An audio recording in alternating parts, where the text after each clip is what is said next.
Buzz, buzz, buzz. Welcome to the Grounded with Data podcast. Buzz, buzz. Hi, Patty. Buzz, buzz. Hi, Jack. Buzz, buzz. So what you doing? Why the queen bee costume? Not that you're queen bee, but for our podcast listeners, I'm not sure they understand your onomatopoeia sounds without knowing you're wearing honeycomb filtered sunglasses and bee antenna. And that's why we make a great team. You just explained it. Well, indeed I did. But so why the bee costume? Well, Jack, buzz, buzz. This is our third episode of the podcast, and we decided that this episode would be where we try to explain why we do what we do and how we do it through analogy. And so I chose to say that our best practice research has us acting like honeybees. Buzz, buzz. Oh, I see. Buzz, buzz. Care to elaborate? Buzz, buzz, but of course. So let's say our queen bee client is craving some useful information about what they do or what they want to do. So we leave the hive in search of new information. We want to look for a wide swath of options, searching for new information, and then we go deep to make sure we've covered our bases. So it's like we fly around first and check out the pollen of many kinds of plants. Then, as we collect, we determine which flowers we need to focus on. Is this the basil plant that's pretty important? What about the banana buds? We leave no stone or plant or source unturned. We then take all of the pollen back to the hive. As we have cross-pollinated all along the way, our insights are more robust, unique, and useful to the queen bee client. Well, that is an excellent analogy. I love it. Thank you, Jack. I was hoping so. I was also hoping that you might be up for providing an example from a past client where we've done this kind of work. That would be delightful. Oh, I'm sorry for the pun. I've shamed myself anyway. Bees are known for many stings, and yes, there will be more puns. For example, bees defy the law of aerodynamics, and they also have mad dance skills. The bee version of the cha-cha slide or the Macarena are their way to show other bees the exact directions to flower and pollen. This is called a part of a collective intelligence.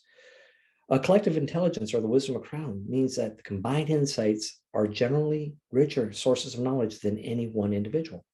For example, in 1906, there was a contest to give away an ox at a fair to the person who could most closely guess its weight. 800 people entered the contest. Well, after everything was done and the ox was given away, Sir Francis Galton collected all the entries and did a little bit of a statistical analysis.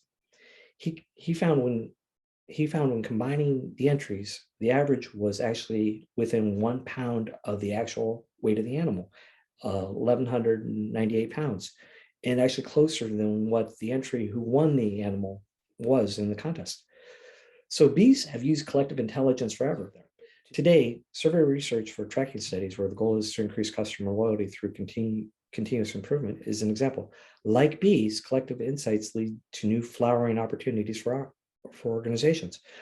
Our bees practice research recently, for example, our team scoured different fields of information using different lenses to find the best thematic insights for a client. Ellie and Lee even did a little cha-cha slide bee dance too. Yeah, that project was a great example of how we conduct market research. I always see you and the team light up when a project like this comes your way. So now, what the viewers and listeners have been waiting for, what's your analogy?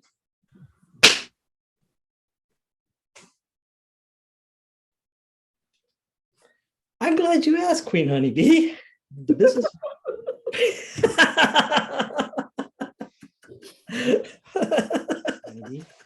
The businesses we help through our grounded with data method is like synchronized swimming.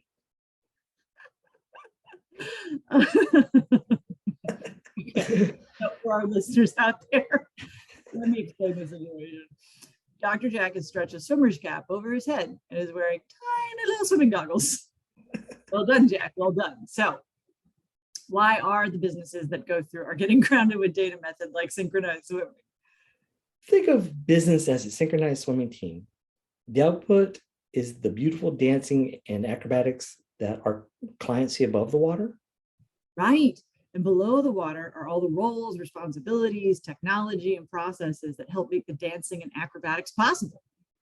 Yes, but sometimes the underwater activities are causing the dance to look disjointed or uncoordinated. Oh, and other times the dance looks great. but the team is suffering from bumps and bruises from uncoordinated activities underwater that leave them exhausted.